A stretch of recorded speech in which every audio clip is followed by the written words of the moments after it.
Thank you to this week's sponsor, Everbee. You guys asked for it, and we're gonna go over all of my different revenue streams for Lay Spirit Designs.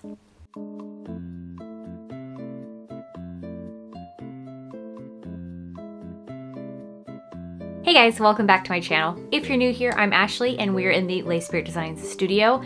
And this is, I guess, the unintentional part 3 of my small business audit series. I never intended there to be any more than just the first part, but you can watch the first 2 parts on my channel right now. They go over my bad habits in my business and then my good habits in my business. And this one, we are auditing my revenue streams. I've done a video on this topic before. It's very old and it wasn't really focused on what the revenue streams are as much as it was like showcasing my balance between profits and expenses as a small business owner. And this is probably from my first year in business. So things have changed a lot, and I'm not going to talk about my expenses. I'm literally just going to go over my revenue streams. We're going to see a pie chart of how they break down and what's working, and see where I'm leaving money on the table. I also have a list of untapped revenue streams that I haven't personally really done much work into, either too much or at all. So feel free to use any of these revenue streams as ideas for yourself for your own small business, especially if you are locked in with only like 1 or 2 of them. So let's jump over to my computer and see what I've got. So here is the pie chart. I'm gonna go over what everything is and then explain like how that is implemented into my business. And as you can see, they are color coded because what am I if not a visual person? So let's start with the right half of this pie chart here. So this literal, like, I think it's almost exactly 50% of the pie chart is under the umbrella of Lay Spirit Designs. So that is broken down into my online shop sales, my Etsy shop sales, and my revenue from conventions. I bet you can guess which one is which. I'm not gonna lie, the last time I did this pie chart, my shop and Etsy sales were significantly bigger. So it's a little bit bummer to see how much they've shrunk over the last couple of years. And obviously conventions are, I think that's like 45%. 45% of my income is convention earnings. There's a lot of room left on the table with my shops, both of them. And I've known that, it's not news. Of course, it's a little more jarring to see in a visual aspect, but I am excited to revive my shops, especially when I do the overhaul of the Lay Spirit website. I know I've been talking about that for a while. I'm still working on it, and I'm trying to find a time frame with my best friend, who's my web designer, to implement all of that. And I would love to do it before Black Friday. I'm not entirely sure if I'll do it before Black Friday, so we'll see. But I'm hoping before 2026, I will have things kind of locked in and the gears will be rolling with that. Some of you may wonder why I have 2 shops. I had layspiritdesigns.com when I started Lay Spirit Designs. I didn't have an Etsy until I think 2020. I didn't feel the need to have one, but I knew that if I was gonna get serious about doing this full time, Etsy is already a marketplace where people are gonna shop. And even though it's technically more expensive for people to shop on my Etsy, because I have the prices a little bit higher than they are on my website to offset what chunks of money Etsy takes from each sale, I knew that I would facilitate more sales because people would find me casually. And of course, Etsy does the promoting for me. I'm not promoting my own website, hardly at all. I get maybe a small handful of shop orders on layspiritdesigns.com like a quarter. It's really sad, but I'm obviously relying on convention earnings if I'm going to be doing anything of that sort. And then if we move over to the other half, the big blue is spooky stickers. Spooky stickers is helping me quite a bit. It is my second highest revenue stream at 37% of my income. So between convention earnings and spooky stickers, which is my sticker fulfillment service, if you're not aware, I manufacture stickers for other artists. If you're interested in those services, you can check out spookystickers.site. We've been in business since 2018 and have had the website launched since 2023, I think. But yeah, so the last couple of years, especially with word of mouth, doing more conventions, increasing my social media presence, and having the website so you're not emailing me for your orders anymore has really increased my revenue for that as well. Obviously, between my shops and the rest of it, like, I could be doing even better than I already am. And I'm already really comfortable with what I'm doing. Like, it's only an improvement for here. The next color here is all of my YouTube stuff.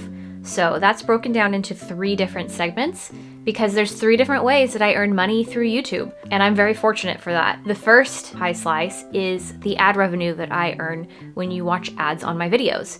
Whether you skip them or not, actually I think if you skip them, I don't get to see any of the ad revenue. But the unskippable ads, and then I think there's some other types of ads, I'm not entirely well versed on it, but I do make a decent amount of money with those, and I get a payout monthly. It's not like, obviously you can see the pie slice, it's not like a significant amount, but it is growing, so that's amazing for the people who find my channel and stick around and subscribe and watch my videos all the way through and watch the ads all the way through. You guys are helping me pay my bills. And then technically this is part, like the monthly payout I get includes this, but I wanted to highlight it specifically. But my YouTube memberships are another little slice on here. And that is basically like a separate subscription service that people pay me a monthly amount depending on which tier they choose.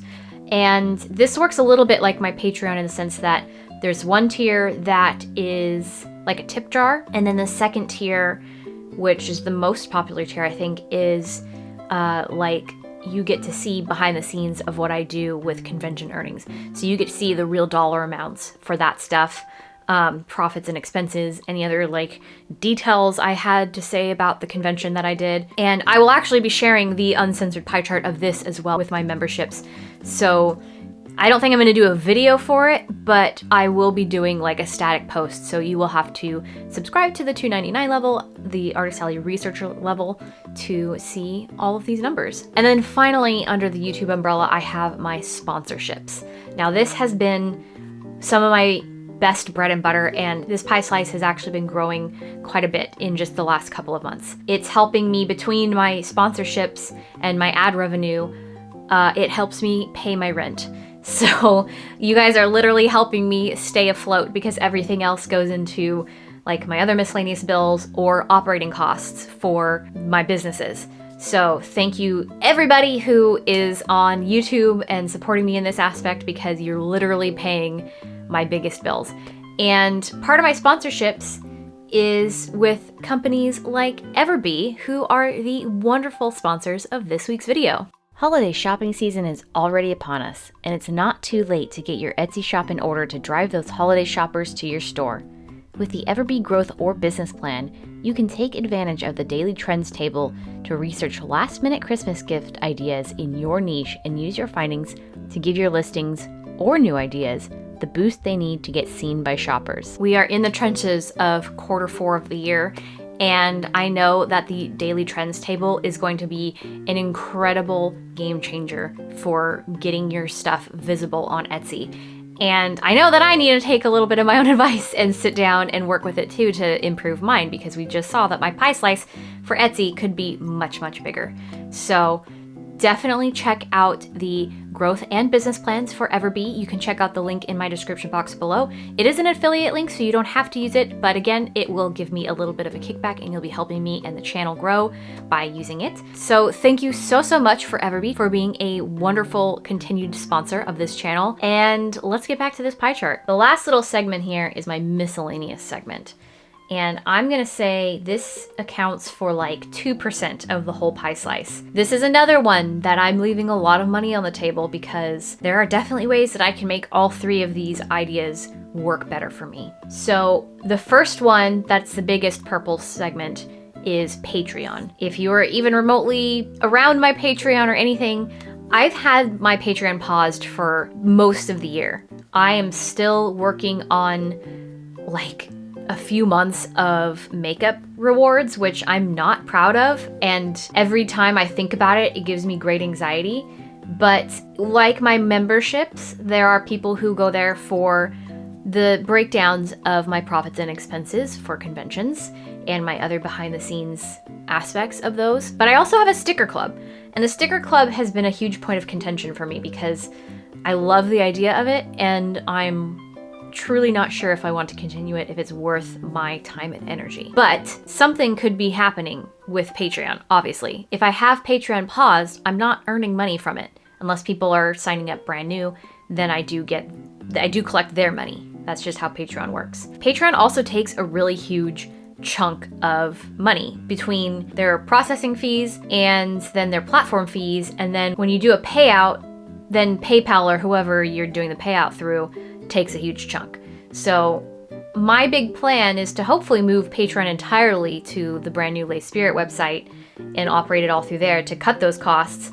But I'm not doing any of that until I have figured out what I'm doing with it. But again, money is being left on the table. The other two are kind of just at the discretion of other people. One of them is my coffee, and I know there's some people who use that as their own shop or where people make commissions or stuff like that. I use mine as a tip jar, and I'm not even entirely sure what the setup of it is currently or what is like posted on there to reflect that. It may be something completely different. And there's only a sliver on here because I did have somebody donate this year when, I think it was when some of my stuff got stolen from a convention. But I did have some people use it last year when Clarice was having her health issues and we had a lot of vet bills. So I just use it as a tip jar, and I definitely need to probably refresh it and post about it a little bit more. I do like to have it linked down below in all of my YouTube videos in case people feel like leaving me a tip, especially because I do so many free videos with advice. But again, in this economy, don't even worry about it. And lastly, Amazon affiliate links. I don't post these very often, but in last week's video, for example, when I talked about my booth glow up and all of the stuff that I have purchased to make the booth what it is, I did link everything down below, and I did include them as affiliate links. So if people use those links to purchase the things that I have used, or any other type of affiliate link of that sort, I get a kickback from it. So I get a monthly commission from helping to sell those items. This is something that I'm hoping to utilize a little bit more. Again, with the layspiritdesigns.com glow up. I will have a whole page of all of my resources that I use with affiliate links and non-affiliate links and all kinds of other stuff. I did actually have one more miscellaneous revenue stream listed, and that's Kickstarter, but it didn't show up because I haven't done a Kickstarter this year, so it was literally at 0%. But that has been a pretty awesome revenue stream for me in the years that I have used it, because it's helping to fund projects that I would otherwise be paying out of my own pocket for. So with that being said, let's talk about some untapped revenue streams. I've made a whole list here. So the first one that I haven't really touched on much is having my stuff in physical stores. I have underneath that listed wholesale and consignment.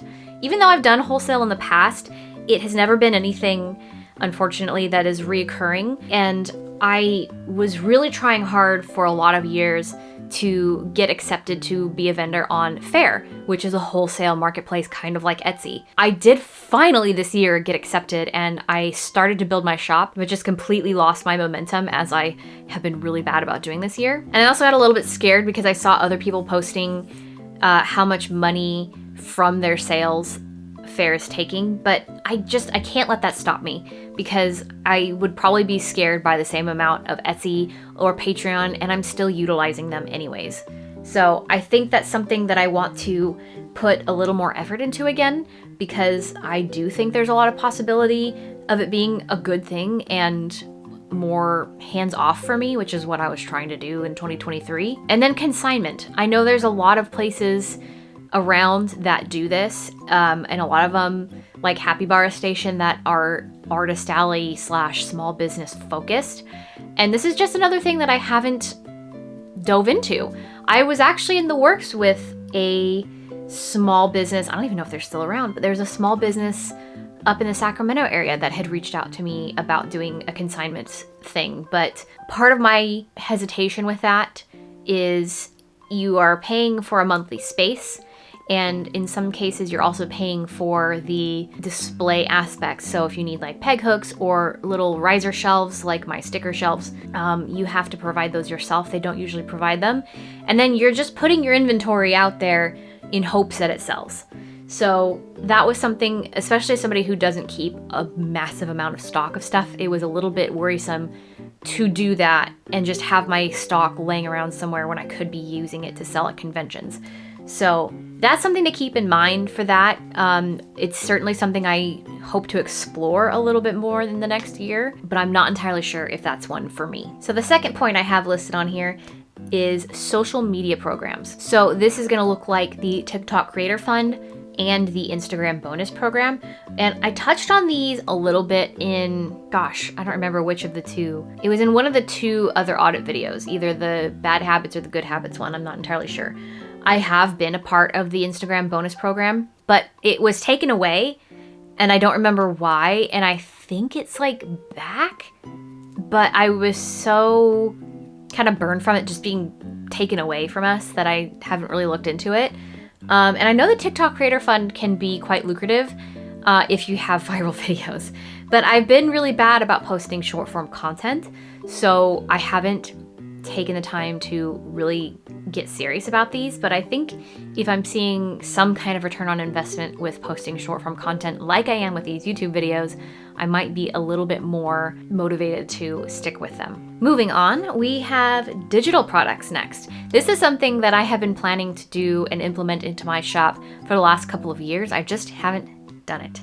But that looks like printables or templates or other sorts of things like that. There's all kinds of digital products you can offer. And I know that specifically Etsy does really well with digital downloads, and especially if they're customizable, like that seems to be a huge gold mine. Similarly, the next one I have listed is print on demand. This is something I certainly want to implement. And outside of the sponsor of a past video, which was Luma Prints, I don't know how I would utilize it for my own business. But like Luma Prints is a print on demand for art prints versus you can also do print on demand for clothing and accessories and stuff like that. And I know there's tons of places where you can integrate those into your Etsy or your online shop. So that is something on my radar. I just don't know how to go about it quite yet. Another idea is online courses. There's a lot of money to be made in online courses as far as I understand. I don't know how I would utilize this, and I'm talking about like Skillshare classes. I know that a lot of people, and this doesn't even have to be like video classes, but like I know a lot of people have done like printable courses that requires just a digital download basically. So those two kind of go hand in hand. But if you know how to do something that people are often curious about, like that's something that you could definitely classify, I guess you could say. I don't know if this is something that is still like as lucrative unless you are a recipe blogger, but blog posts with ads is definitely something that I know people make money in on the internet. I'm not sure how I would implement that for myself, but if you are a blogger and you're not putting ads on your blogs, I feel like you're leaving money on the table. So the next one is streaming. I don't like to stream, so this is not for me. I have thought hard and long about adding streaming to part of everything I do here on YouTube and on Twitch, and I have done streams in the past, but there's something about the energy that it takes to show up live. I mean, I guess it's kind of like a convention, right? But people are not physically there, and it just depends on what you're doing. If you're making art, or if you're playing video games, or just like packing orders or chatting or something. I know there's money to be made with that, but I don't think that's something that I'm interested in doing for myself. But certainly if you are interested in streaming, there's lots of ways that you could do it. I know that I used to stream by, I think I used to like plug in my phone somehow to the computer so that it was capturing, like with OBS, which is a screen capture software, which is how I was using my computer screen when I was showing you the pie chart. But yeah, like you don't even have to have fancy cameras and stuff to do streaming anymore, or vlogging, honestly. And then the next one is commissions. I used to do commissions. A lot of people still do commissions. I personally hate commissions. I am too busy now to do stuff for other people that is not cutting stickers. So this one is definitely an idea for you guys and not for me. And depending on what you're drawing and what you have to offer, this could be very lucrative. Last but certainly not least is referrals. So this is going to be something similar to the Everbee link in my bio. If you are using links that are tied to me, where I refer you to a company or a business or something that I am sharing with you and you are buying or subscribing to, I get a kickback from that. This is, again, something with the Amazon affiliate that I plan to implement into the updated Lay Spirit sign, where I share all of my referral links. I know I have some for Square when I capture card payments at conventions. I know I have one for my Chase credit card that I use for the business, obviously for Everbee, and I have all kinds of referral links just floating around, not making me any money. So if you have stuff like this and you have a place where, like a Discord or a forum of some kind, or a community like on Patreon or something where people would probably use your referral codes, like, give them to people and have them use them. It's really great. So those are all of the Untapped ideas that I have. I'm sure there are many others that I'm not even thinking about off the top of my head. Like, if you didn't want to do a sticker manufacturing service, there are definitely other types of services you can offer in the same vein, like screen printing or something like that. My brain's a little tired. It's been a really long week. But let me know in the comments down below what your thoughts are on all of these revenue streams. Were there any that surprised you? Did any not surprise you? Do you have any ideas that I didn't have? Or what were the ones that you're already utilizing?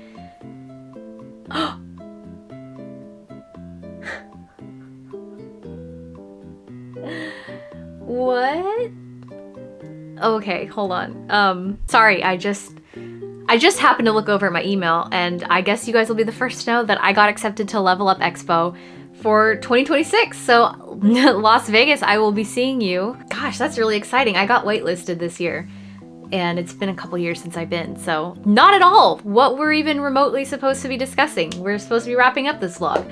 Yeah, let me know in the comments how you guys feel about these things, and I will leave you guys here. I have to go respond to an email apparently, and I hope you guys have a fantastic weekend. Thank you so much for watching. Bye!